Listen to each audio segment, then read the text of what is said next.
Okay, supposedly we are streaming now. Let's see if that is in fact the case. La-dee-da. Just checking things out. Into the studio. And I know the lighting's horrible. I forgot to turn it on properly. Maybe I should do that here after I check, make sure that we're live, just so you guys can see how it's supposed to look. Yeah, it's live. That's fantastic. Let's go ahead and link it to the Brood, get some people in if they're interested. Get shareable link.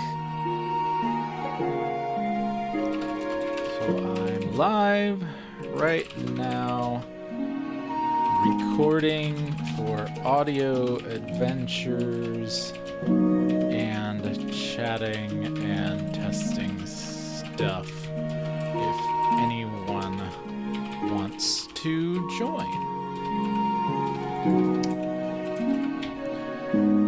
Boom. And the link, there it is. Obviously there will be a delay. Now I am going to fix my lighting. Yeah, I'm just gonna do it live. Why not? We're playing with new stuff here and we'll see how it goes.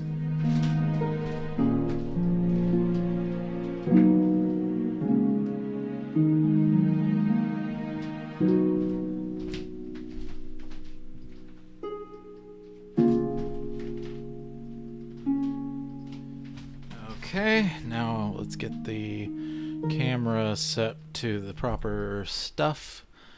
Properties.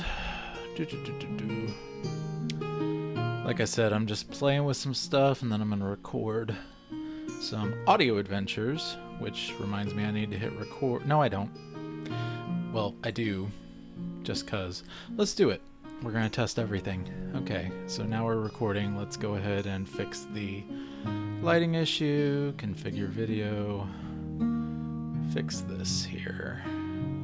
So we're gonna uncheck, is that checked? No, okay. And bring this back down. There we are. Apply. Much nicer. Wonderful. I'll close that a little bit. Oh, yes. You're in my lair with me. Check that out. So the music won't be playing the whole time, just something I'm trying to do when I'm not specifically telling a story. I find that it kind of keeps things moving and relaxing. Yeah, so I've got my story set up. Let's go ahead and move to that screen and make sure everything is working properly. Windows. There we are. And, oh, Great Scott said something.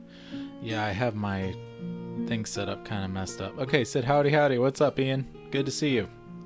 Like I said, messing with things, making sure they work. Let's go ahead and fade out the audio for the music, and we're going to go ahead and go into the Great Phantasma, which is the next story in the Guardians of Atlanta series. So, yeah, I'm just going to read like I normally do for recording. There's going to be mess ups and pauses and things like that, but I thought that this would be a cool thing to have on the channel for those who want to see the process and to have a little bit of, opportunity for hangout. So that's cool. And people can check it out later and see what I'm working on with this stream, and all that good stuff. So we'll go ahead and get started. 1. Sleight of hand. The last time we left Cirrus Jones, she was given a proposition over the phone. That strange Mr. H had a mission for Psy, a mission that required a local spy. And so she went to a traveling carnival, Uncle Andy's by name it was known. It stopped in Alpharetta every year, but since Cirrus was little, it had grown. She followed her instructions to a T. Yes, she knew exactly where she was supposed to be. The magic tent with Bobby Carter. The crowds were crowding, getting hotter and hotter. The Whiz Kid, the Great One, these were his names. He seemed addicted to large crowds, fortune, and fame. and with his entire act, Cirrus was impressed, from his magic tricks to his purple pinstriped vest. This is just a sleight of hand, no abracadabra, pow, or shazam. Let me get your attention over here. 1, 2, 3, now you may cheer. The crowd's energy had reached a fever pitch. Cirrus was blown away by his fancy tricks. This charismatic creature was some enigma, but Cirrus couldn't shake that lingering stigma. She was here to find out his alleged ties to Philip Keller and his strange machines that fly. But that didn't stop her applause, oh no, and soon enough, it was the end of his show. He puffed with pride and took a bow, and just like that he bid them ciao. He slipped out back as music played, and Cirrus gave chase as thoughts on her mind weighed. Could this be it? Her answer finally? Who helped kill Connor and wreck her family? There was one way to find out. Follow that mage. Then maybe in her life Cirrus could turn a page. This is just a sleight of hand. No abracadabra, pow, or shazam. Let me get your attention over here. 1, 2, 3, now you may cheer. 2. The Man Behind the Magic. After the tantalizing magic show, Cirrus followed Bobby through the crowds. He went around a corner, and when Cirrus came around, he looked puffed up, strong, and proud. He said, "What a show, wasn't it, ma'am? I'm a master of my art." That's close to what I want. Let's some voice work here. Let me take these off so I can hear myself a little better. What a show, wasn't it, ma'am? I'm a master of my art.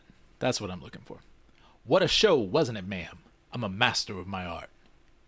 Yes, you are, Bobby Carter. I don't even know where to start. Stop by not following me anymore. My show is over. Take a hike. Stop being a bore. Okay, I think I got those down. Who's that man behind the magic?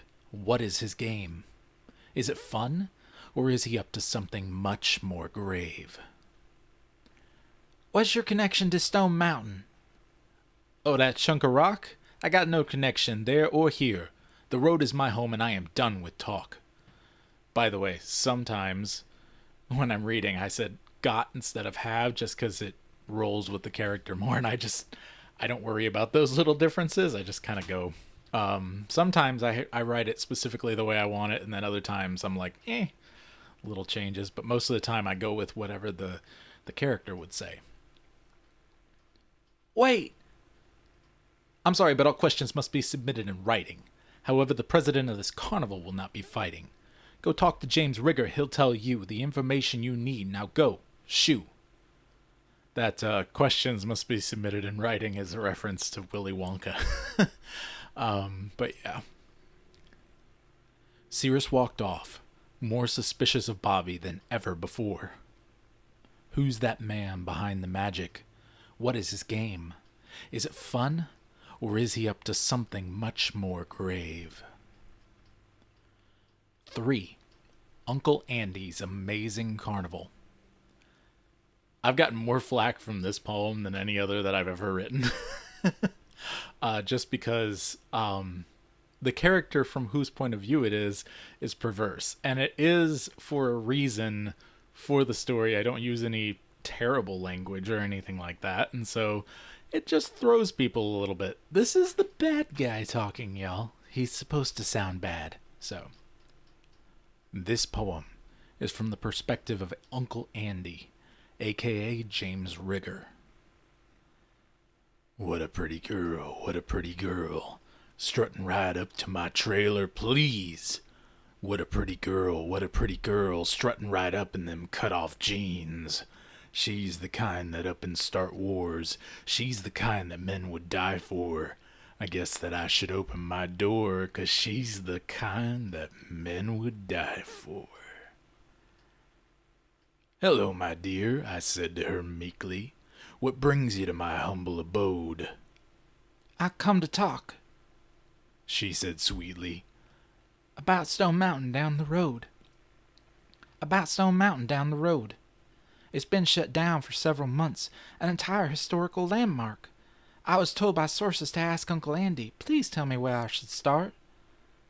What a pretty girl, moving those lips with candy sheen. What a pretty girl, up close she's prettier than you've ever seen. She's the kind that up and start wars, she's the kind that men would die for.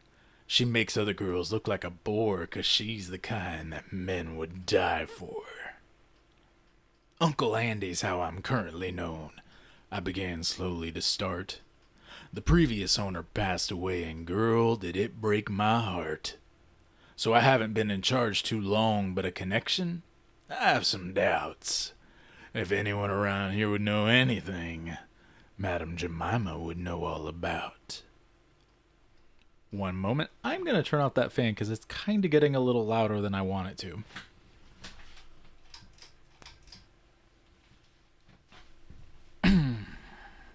Okay. That pretty little girl nodded and went on her way, and I couldn't wait to see her again. 4. The lights.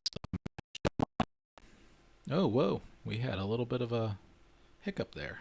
Let's try that again. 4. The lights of Madame Jemima. Cirrus left Uncle Andy's trailer. Not much said and not much gained. Okay, now I'm being jammed. The audio in my ears is nice for certain things, but when the CPU gets overloaded, I need to take these off now because it's not going to work. I get even more of a delay than I would normally have, and it can jam me. So I just need to focus on what I'm doing and go from there.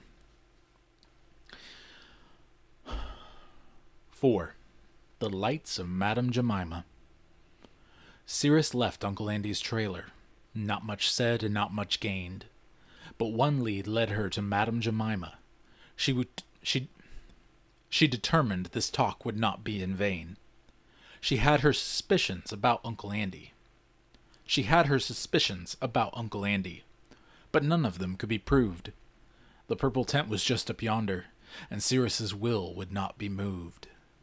The lights of Madame Jemima It's the lights of Jemima? I'm gonna put Madame in there. The lights of Madame Jemima glittered inside of her purple tent. But Cirrus was not a quitter. No, she was persistent. Once... Let me get that a little louder. The lights of Madame Jemima glittered inside of her purple tent. But Cirrus was not a quitter. No, she was persistent. Once inside, Cirrus coughed. The smell of incense was strong but soft. The rest you'd think would be cliché, a wise old woman worn by decay. But no, instead, a young black woman sat there by her table hummin'. "Welcome," she said with a hushed tone. "Welcome to Cirrus, the human cyclone." The lights of Jemima, madam. The lights of Madame Jemima glittered inside of her purple tent. But Cirrus was not a quitter, no, she was persistent. "How did you know your name? I've done this for years, by now it's a game. You come seeking refuge for one that was lost. You want information, but at what cost? Cirrus, this carnival, it's on edge. It's all but ready to fall. No one can be trusted, no, not one. But soon you must make a call. The mysterious or the suspicious. One you've met and one you've missed. In a circus act, you must hit your cues. Now go, I have paying customers. Shoo!" The lights of Madame Jemima glittered inside of her purple tent. But Cirrus was not a quitter, no, she was persistent. Ha! There we go. Butterfingers. Cirrus began to protest, but then out of the corner of her eye she saw a shadowy figure. Cirrus began to protest, but then, out of the corner of her eye, she saw a shadowy figure. Cirrus began to protest, but then, out of the corner of her eye, she saw a shadowy figure atop one of the tents. 5. Purple shadows. Shadows flow in the darkness, creeping inside my head. Shadows, they all surround me, filling my heart with dread. Silence, it is oppressive. Noises, they shake my bones. Fear grips with awesome power, even a strong cyclone. A misty purple-black shadow beckoned Cirrus cold and slow. "Come with me," said a voice she heard. "Come with me and hear the word." The voice she caught was in her brain. It made Cirrus feel like she was insane, but refusing didn't even cross her mind when it came to prudence. She was now blind. She chased it to an old fun house and followed the shadow inside. Then she heard that voice again. "Get ready for the ride of your life. Get ready for the ride of your life." Before her eyes, she saw a scene, just as if it were on a screen. James Rigger standing with a scythe, hacking and slashing with all his might. James Rigger's ire was at an all-time high, swinging his scythe right through the sky, tearing into circus performers, committing acts of unspeakable murder. But Cirrus snapped out of her vision just in time to see James a-grinnin'. He swung his scythe, but the shadow blocked.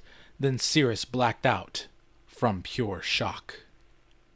Shadows flow in the darkness, creeping inside my head. Shadows, they all surround me, filling my heart with dread. Silence, it is oppressive. Noises, they shake my bones. Fear grips with awesome power, even a strong cyclone. 6. You're making me frustrated.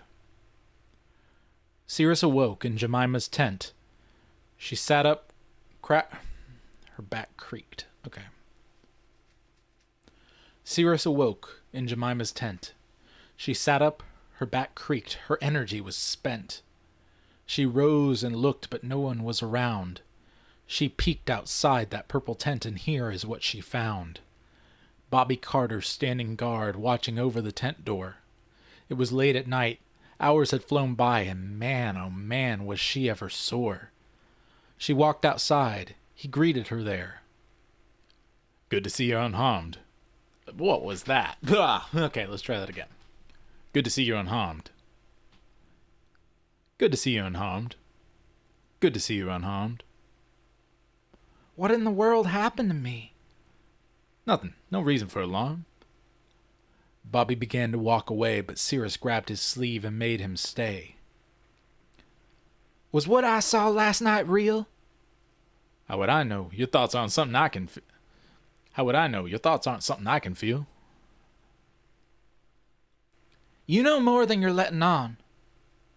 I'm just a magician. There's no way. You're wrong. Stop with the act and listen to me. Stop with the act and listen to me. Open your eyes and maybe then you'll see. This carnival has more going on than you know. You're in danger, Cirrus. This isn't a show. You just need to learn to take your cues. That's it. Time's up, Bobby. It's time for you to choose. Are you going to tell me what's up or not?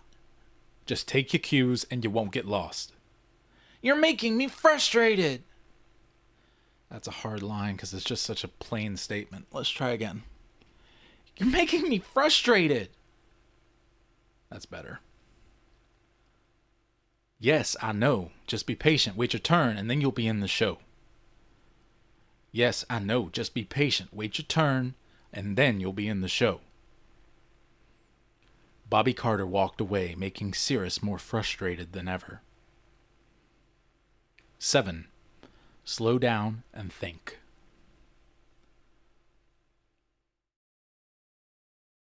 Following the argument with Cirrus Jones, Bobby Carter met with Jemima alone. The two found a place in the nearby woods where they could talk privately and be understood.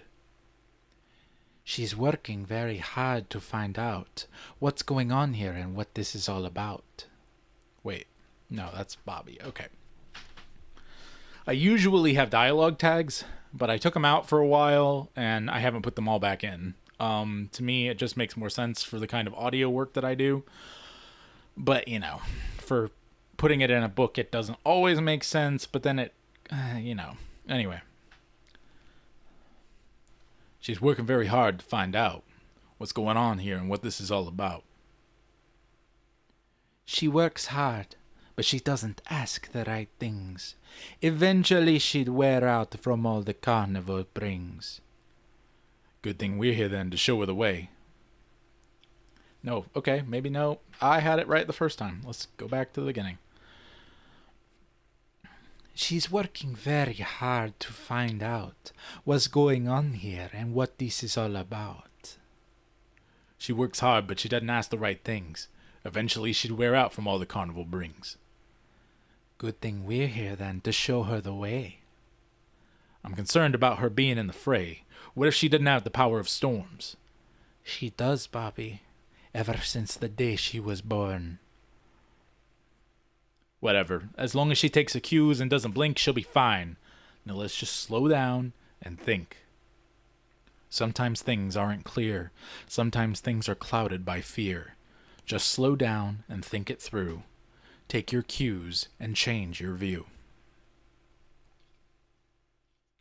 Cirrus walked around the carnival and thought. Was she at the end of her rope? She stopped and prayed and asked God for help. He would not let her lose hope. But then, from the center of the carnival, she heard the sound of James Rigger's voice and the crowd being stirred. She ran to the site to see what was going on, but it was hard to get through the gathering throng. Sometimes things aren't clear. Sometimes things are clouded by fear.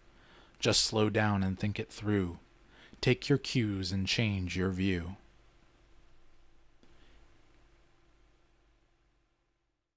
Eight. My Power, My Carnival. Uncle Andy was on the stage that was set. The crowd seemed immune to the lingering threat. The air was thick with the power of fright as James Rigger, Uncle Andy, pulled out his scythe. "No need for alarm," he announced calmly. "I'm simply taking out the trash. I'm weary of cloak and dagger tactics. It's time for a little slash and dash. My power, my carnival, this isn't a joke. I'll destroy what I want with one fell stroke. My power, my carnival, why can't you see? I have the power. It's all inside of me." Cirrus tried to use her power, raised her hands up high, but the rain would just not come. Then someone jumped on stage and his voice was picked up by the nearby microphone. "James, stop this now. This wasn't part of the plan." "Oh, and the gas leak at Stone Mountain was?" "I told you there was no gas leak. The early carnival was a distraction because..." "Look, I don't have time for this. It's time for slash and dash, just like the old Andy went. I'll slay the KKK, I'll purge the plague, and all of my stale acts, your time is spent." Just then, James reached down and grabbed Jemima, who was standing in front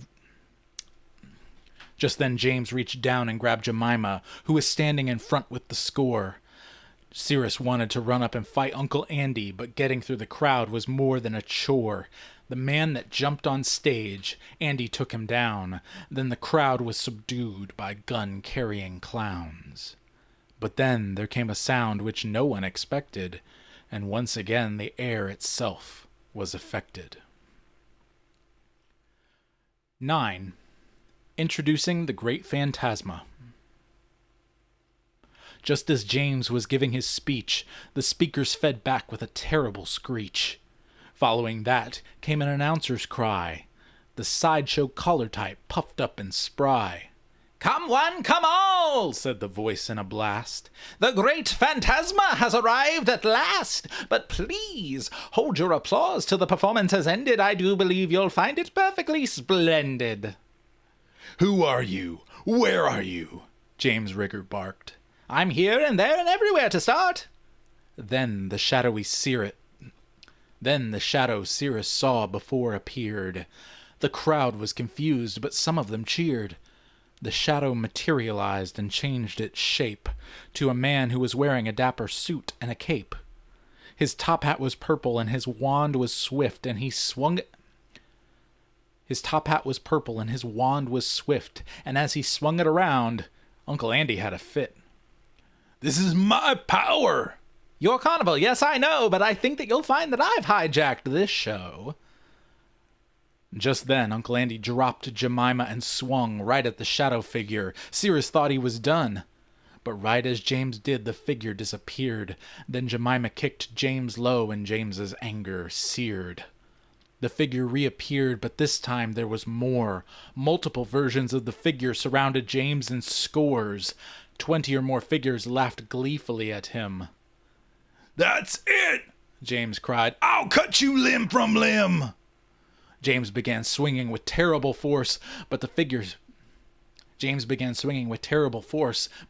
began to disappear. Cirrus tried to keep the crowd calm, but they were all completely gripped by fear.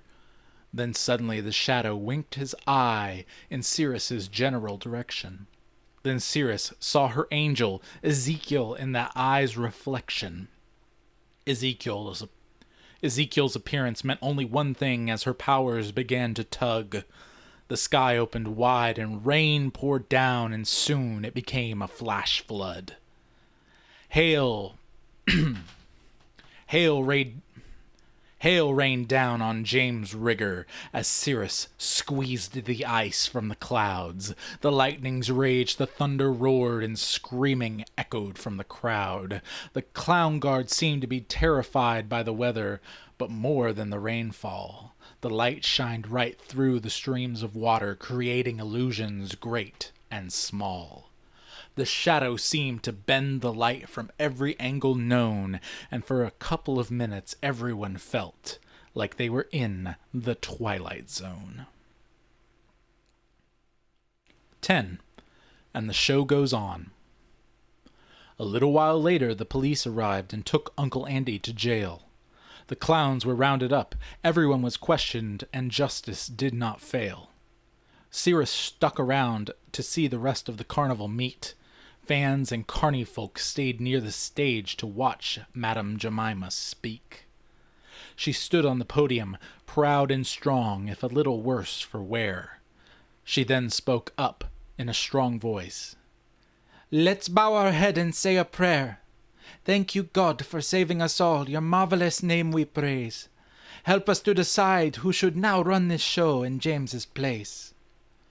It might have been rude, but a few shouted out the obvious answer then. "Jemima!" came a voice. "Jemima!" echoed another, and Jemima said, "Amen." The gathering voted quickly that Jemima would run the show. Cirrus smiled and began to leave, but the shadow wouldn't let her go. He materialized in front of her and revealed himself as Bobby. "Did I hit my cues? You know, you didn't have to be snobby." Bobby smiled and said to her, "There's more that you need to know. James Rigger and those men are planning something to upset the status quo." I'll listen on one condition, Bobby. You give up this stage. Come with me. You're a person to meet. His name is Mr. H. 11. Interlude. A Circus Girl. I added these interludes to some of my poems as sort of like deleted scenes, but they're kind of making it into the main product now. These are in between sort of things between this and the next episode. So some of them are flashbacks. Some of them are, different time period type stuff, but they help further the characters. So once there was a little girl born into a carnival. She never knew who her parents were. She was raised by them all. This was the tradition amongst the band of misfits with life on the road. All children at Uncle Andy's would help to share the load, and the load of their being would be shared by all the members within that tribe. Many generations had done this before, and it made them full of pride. But back to our girl. She was raised like many children before, and she grew up into an act of her own and learned many tricks and stored all of them within her heart and mind in a manner quite bohemian. She became a fortune-teller, a tricky, psychic medium. Her success gained her much acclaim, and after a hard day's work, she'd raise a glass or two or eight and dance for joy and sport. She'd raise a glass or two or eight and dance for joy and sport. Yet all of this partying glee gave way to the thing she feared. Yet all this partying glee gave way to the thing that she feared the most, to continue the cycle of child neglect, and she had become a host to a little baby boy in her womb, who she would be told to let go, who she would be told to let go, and be a part of the carnival's working troupe. She would not let this be so. She vowed within herself to tell him, when he became old enough, that she was his mother. She didn't care. What could they do? What? She would love her child as her own and keep it a secret between them two. Jemima gave birth and named the child Bobby, and they stuck together like glue. 12. Interlude. The Great Phantasma's Wand. Carnival life can be very hard on anyone, great or small. But for Bobby Carter, the hardest things were... Fix that. Carnival life can be very hard on anyone, great or small. But for Bobby Carter, the hardest things were what he loved most of all. The summer he turned 10, he began to do more chores, pounding tent stakes, hauling loads, and selling tickets and scores. Then one day his birthday came, and he received a gift that Madame Jemima had made with her hands for all that he did lift. "You've become strong," she said to him as she unwrapped his reward. "I'm very proud of what you've done." "Did you buy me a sword?" Jemima laughed and shook her head as he pulled out a wand. No, it should be he, because he's opening it. Jemima laughed and shook her head as he pulled out a wand. He gave her a somewhat quizzical look.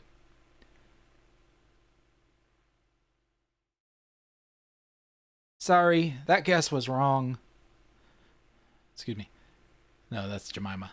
"Sorry, that guess was wrong. But this wand will give you an act that no one will forget. It creates illusions in thin air, but you need to practice with it. I used a special light and stone that were given to me years ago, and it's not too dissimilar from old toys like a kaleidoscope." "This is cool and all," Bobby said with a frown, "but I really wanted a sword." "Somehow I think you will find this wand won't make you bored." 13. Interlude. Dream Girl. During Bobby Carter's 21st summer, in the middle of the season's tour, Bobby Carter got a whole lot more than he ever bargained for. True, the ride was smooth as ever across the tracks and towns, but this summer something happened that would forever make him smile and frown. The show was in Champaign, Illinois. The crowd was the usual size. Nothing tipped Bobby off about his lingering surprise. He expertly removed 6 stuffed rabbits from his hat, increasing in ridiculous style, finishing with a rabbit hopping on stage. But this time it went a little wild. Instead of hopping straight to Bobby, it hopped into the crowd. A young woman caught it with a leap in the air. It should be with a leap. A young woman caught it with a leap in the air, and she received applause, strong and loud. "Give it up for the lovely lady!" Bobby bellowed to his fans. Then the woman caught his eye with unspoken demands. The smirk across her mocha face suggested a mischief thinly veiled, as she petted the rabbit with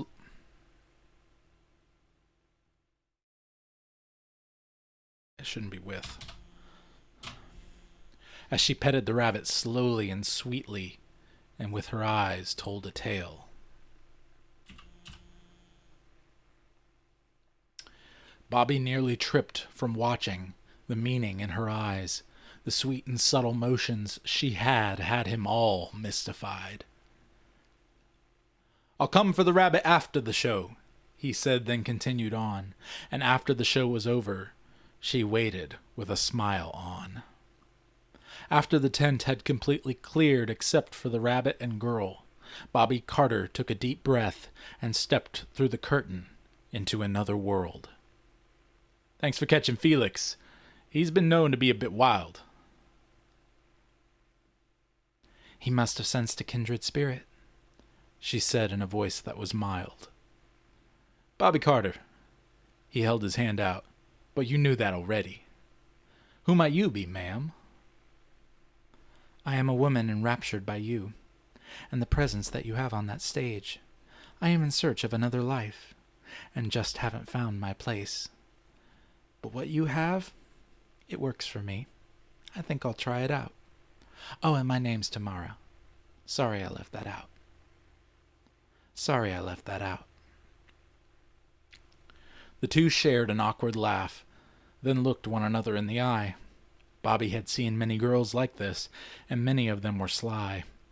He'd occasionally indulge himself as a favor to the fans, but this girl took his breath away.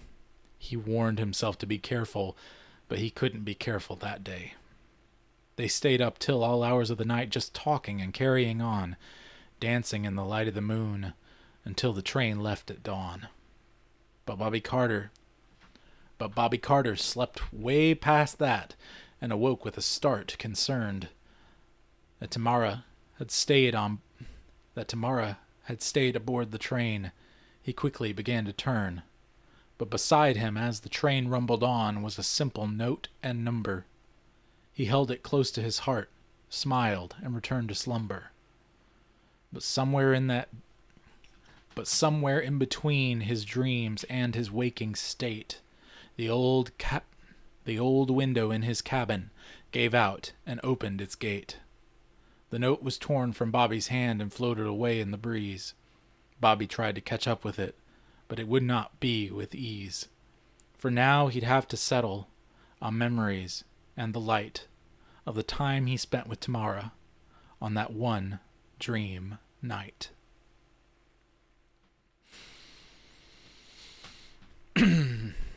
"14. Interlude. Try again, Uncle Andy." James Rigger sat in a cell, straitjacket holding his arms. He chuckled quietly to himself. He didn't want to raise the alarm. His door then opened slowly, and he expected to see that annoying psych person again. They just wouldn't let him be. Instead, he saw a woman in red, followed by a woman in white. They were both identical twins, with raven black hair and slight. Two pretty girls, strutting right up to my person?" "Please, you've been a naughty boy, Uncle Andy. You've deviated from the plan. But thankfully Red Death said to give you a second chance." The two girls parted, and into the room a man in a wheelchair rolled in. Uncle Andy chuckled louder, and the wheelchaired man grinned. And he wouldn't have it if I hadn't stood up for you. You better not let me down." "Didn't know you knew Red, Philip." "Shut up, you little clown. It's time you start taking orders, and you'll be taking them from me."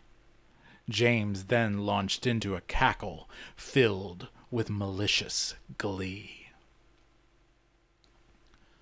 All right, so we made it through. Hopefully that's going to sound good enough that I can turn it into an audio adventures episode. There's all kinds of other things to be concerned about. But yeah, I'm going to give a little bit of a live stream go round, show you some of the tricks that I have up my sleeve with this. Obviously, we have the computer visible. Let me go ahead and switch back to my main camera. This is my main camera zoomed out. You can kind of see what it looks like. Pretty cool. And I'm working on the background. Everything looks good. And I am going to be more centered come the future. You know, be a little more into the room kind of thing.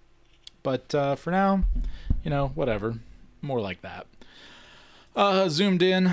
We get a little bit zoom in, zoom out kind of thing. We got a slider, which is going to be nice for telling stories live. I can do it the way I just did it, and that's going to be for my recording process. But when I'm actually wanting to tell a story straight to camera, this little slider thing is going to be nice. Give it a little bit of motion for what we're doing. I have a reaction screen that I'm not going to pull up right now for Android and iPad because that takes a little extra time. This is going to mute me, so I'm going to show you my standby screen.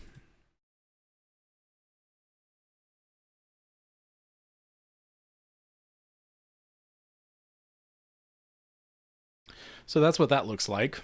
I have a bunch of quotes on it. Looks pretty cool. Some remote cameras that I'm not going to show right now that I use a phone and can walk around with. I have a couple other microphones I can switch to that are wireless, and I can, you know, set those up to record as we go. It's nice. It's a cool setup, and there's a lot more stuff that I'm going to add. I'm going to add my Mac. Right now I just have the windows that I can, you know, capture from sound and video and everything else, and then I have a Mac, and so I do a lot of my editing on my Mac, and so in order to do a proper, you know, show you how I edit, I want to do that on Mac. I need some extra cables to do it properly. Yeah, so anyway, I don't see a whole lot of people hanging out. The Brood is talking about all kinds of other stuff. Darth Tater's going on about something with drainage and uphill and some pots or something. If you want to join the Brood, just let me know. Oh yeah, that is weird. Huh. If you want to join the Brood, let me know. Send an email or a text. There's my text right there. If I can, there it is, right there. Text me, man. Text me. Let me check my texts and see if I got anything. I doubt I did. It's very possible. No, nothing of interest. Yep. So we're looking good overall. I think this was a successful live stream, Lord willing, and hopefully I'll be able to use it for an audio adventure. I was going to record one more, but I think I'm going to stop here because I'm not really sure what it is. It's the next one in Aaron Reed's series, and I want to make sure I kind of am a little more prepared for it. But I can do preparing on a stream another time. Just kind of show you how I develop characters and voices and stuff like that for recording. So that's where we are. That's the fun that we've had. There's the music, I think. It should be playing. Yep. And I appreciate y'all for coming on and checking this out. And we're going to be doing a lot more live streaming like this in the near future. Might be on YouTube, might be on Facebook, might be on both. Haven't decided yet, but just wanted to test out with YouTube because it's pretty straightforward. Anyway, appreciate y'all, and we'll talk again next time.